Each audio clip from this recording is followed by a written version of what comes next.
Vesel sem, da ste pripravili ta simpozij, ker se mi zdi ta dialog med teologijo in med psihologijo zelo pomemben, da odkrivamo pravzaprav svoje doživljanje, da odkrivamo nove poti evangelizacije in da si na ta način tudi pomagamo med seboj z novimi znanji.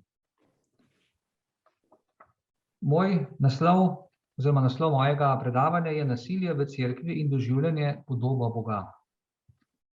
Aktualni čas v družbi, pa tudi v cerkvi, je zaznamovan z izzivom soočanja z različnimi oblikami nasilja. Za razliko od takšnih pojavov v družbi na splošno, je v cerkvi slednje povezano ponavadi z zlorabo predstojniške službe, kar ima poleg znanih posledic nasilnih ravnanj zaradi statusa storilcev pri žrtvah tudi dolgoročne specifike za doživljanje Boga in svetega. Seveda se to lahko zgodi tudi v domači družini oziroma v nekem drugem okolju. Sam sem se danes osredotočil predvsem na cerkev oziroma na njene predstojnike. Storilci zlorab iz duhovniških ali redovniških vrst ali tudi v gibanjih pri izvajanju spolnega ali duhovnega nasilja zlorabljajo moč in avtoriteto, ki jim je dana s cerkveno službo. To je razlika z podobnimi zlorabami v drugih okoljih. Predstojniki v cerkvi zaradi svojega posebnega statusa pri svojih podrejenih uživajo tudi posebno zaupanje. Posledično pride v primeru tovrstnih zlorab tudi do hujših posledic kot sicer. Storilci v cerkvenih predstojniških službah z nasilnim vedenjem, ki je včasih subtilno, ne storijo zgolj posameznih nedopustnih ali kaznivih dejanj ali grehov, njihova dejanja so tudi proti dostojanstvu človekove osebe, pri žrtvah pa poleg fizičnih, psihičnih, čustvenih in drugih posledic pustijo duhovne rane, ki povzročajo tudi krizo vere in tudi popačeno podobo Boga, kar je še posebej značilno za duhovne zlorabe, o katerih je govora predvsem v zadnjih letih. In to je pravzaprav neko novo področje, s katerim se cerkev ukvarja predvsem, bi rekel, zadnjih 5 let. Glede umestitve tematike najprej nekaj besed o spolnih in duhovnih zlorabah v cerkvi na splošno, oziroma najprej predvsem o odkrivanju teh zlorab. V preteklosti so se mnogi spraševali, ali je to sploh res, ali to niso samo posamezni primeri. Da je to res večji problem, smo zaznali predvsem po odkritju množičnih zlorab v Ameriki po letu 2000. Prvi so bili razkriti ti primeri prav v Združenih državah, v naslednjih letih tudi v Evropi, najprej na Irskem, potem tudi v preostalih tradicionalno katoliških deželah zahodne Evrope, še zlasti v Nemčiji. V preteklih tednih smo osuplo poslušali tudi o množičnih primerih v Franciji, o katerih je spregovorila posebna raziskava neodvisne komisije. Študija Nemške škofovske konference za čas po drugi svetovni vojni, ki je bila objavljena leta 2018 in je med najbolj izčrpnimi doslej, je pokazala, da spolno nasilje v cerkvi ni zanemarljiv problem, niti ne nov pojav. Enako kot v družbi je bilo tudi v cerkvi prisotno ves čas, čeprav ne v enaki meri in ne na enak način. Da je bilo nasilje te vrste prisotno tudi v zgodovini cerkve in družbe, lahko vsaj posredno sklepamo predvsem na podlagi starejših pisnih virov, ki segajo do antike in tudi do svetopisemskih virov.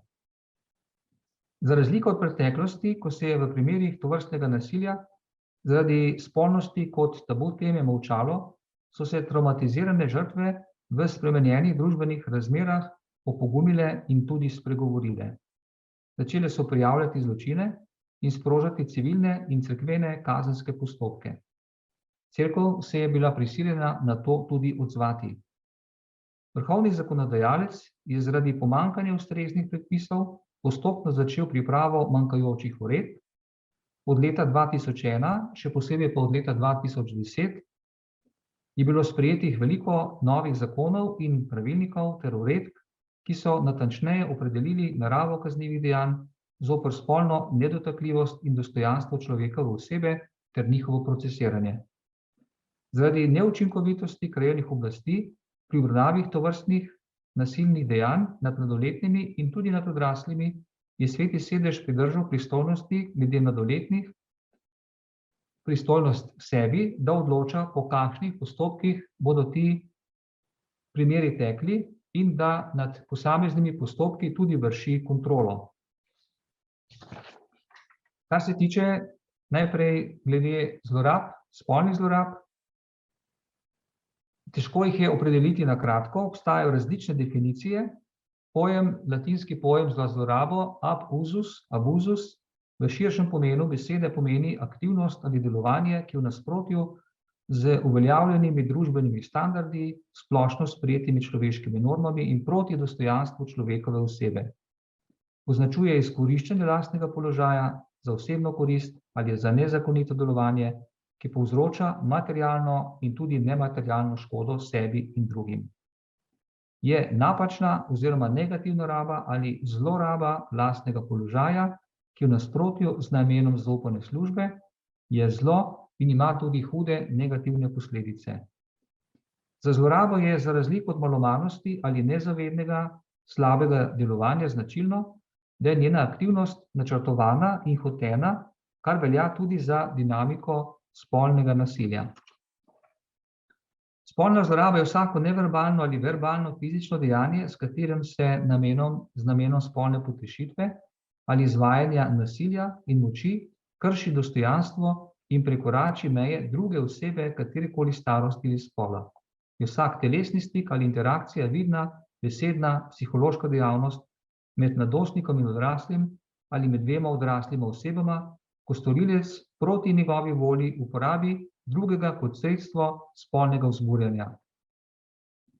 Spolno nasilje sodi med najbolj travmatične življenjske izkušnje in pusti tudi globoke rane, tudi duhovne rane, tudi popačene podobe Boga, ki se kaže predvsem v partnerskih in družinskih odnosih, v dojemanju vere, v dojemanju svojega telesa, samopodobi in splošnem psihofizičnem in zdravstvenem počutju.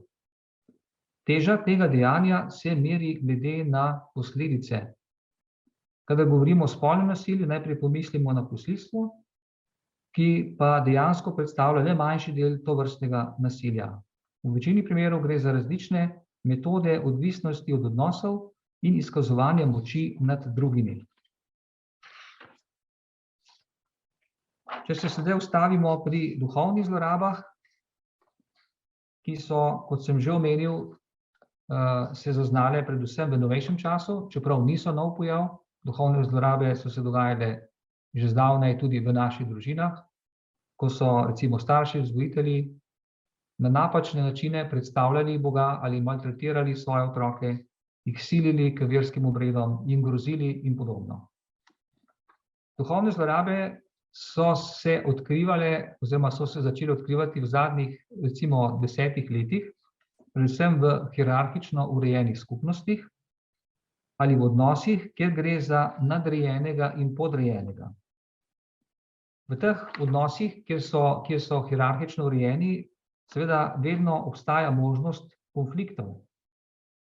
Pri iskanju ustrezne opredelitve, kdaj gre za zlorabo moči, avtoritete ali duhovne zlorabe, je potrebno najprej opozoriti, da ni že vsaka težava z avtoriteto, ko mora nekdo slediti recimo redovni karizmi ali pravilom, statutom, pravilnikom in podobno, da tudi to že ni hkrati tudi zloraba ali duhovna zloraba. O duhovni zlorabi govorimo takrat, kadar so v religioznem kontekstu prekoračene meje dostojanstva človekove osebe in njegove intime, predvsem področje vesti, ki jih človeku kot osebi začrta stvarnik, pri čemer pride do zožitve njegovega fizičnega, duhovnega in intimnega življenjskega prostora. Pri tem nadrejeni podrejenega, ki potrebuje podporo in pomoč ali zgolj duhovno oporo, zlorabi na način, da podrejena oseba oslabi, je ponižena, omejena v svoji svobodi kot osnovni naravni človekovi danosti. To se zgodi na manipulativen način in brez privolitve posameznika, pri čemer se pod pretveza duhovnosti v širšem pomenu besede podrejenega zaničuje, ponižuje ali kakorkoli drugače omejuje. Meja zloraba je, kadar oseba v predstojniški službi zaradi lastne potešitve zlorabe moči in avtoritete vstopi v intimen in duhoven prostor podrejene osebe, pri čemer uporabi različne oblike manipulacije in ustrahovanja. Poseben primer take zlorabe je recimo, kar se je pokazalo tudi v nekaterih modernejših redovnih skupnostih in tudi gibanjih duhovnih, da je recimo predstojnik hkrati opravljal tudi vlogo duhovnega voditelja, kar je že po tradiciji cerkve strogo ločeno oziroma sta ti dve področji ravno zaradi zaščite človekovega dostojanstva in njegove svobode tudi zelo jasno ločeni. Po Klausu Mertesu, nemškem jezuitu, ki se s tem področjem že nekaj časa ukvarja, duhovna zloraba temelji na globoki nejasnosti v razmerju med duhovnimi osebami in Božjim glasom, pri čemer lahko pride do sledečih anomalij. Predstojnik ali spremljevalec zmede drugo podrejeno osebo, da ga zamenja z Božjim glasom.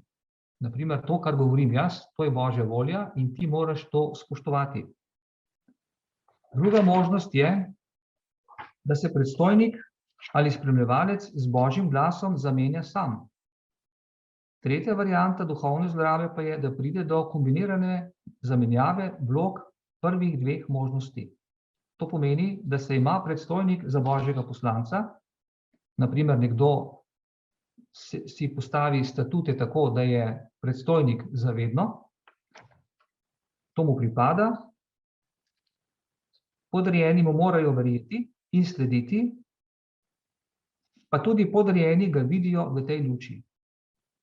Angleška psihologinja Liza Oakley, predsednica Angleške nacionalne delovne skupine za preprečevanje zlorab otrok, povezane z vero, ki je v anglikanski cerkvi več let raziskovala to področje, vidi duhovno zlorabo kot obliko čustvene in tudi psihološke zlorabe.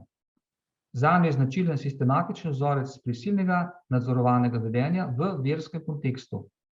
Ta vrsta zlorabe lahko vključuje manipulacijo, izkoriščanje, naloženo lažno odgovornost, cenzuro odločanja, zahtevo po tajnosti, to, kar se dogaja med nama, recimo ne smeš nikomur povedati, potem prisilo, nadzor, na primer nad elektronsko pošto, nad obiski, vse pod pretvezo Božje volje, potem zahtevo po pokorščini, poudarjanje izjemnega ali privilegiranega oziroma božanskega položaja podrejenega, potem pa tudi izolacijo kot sredstvo kaznovanja ter superiornost in elitizem.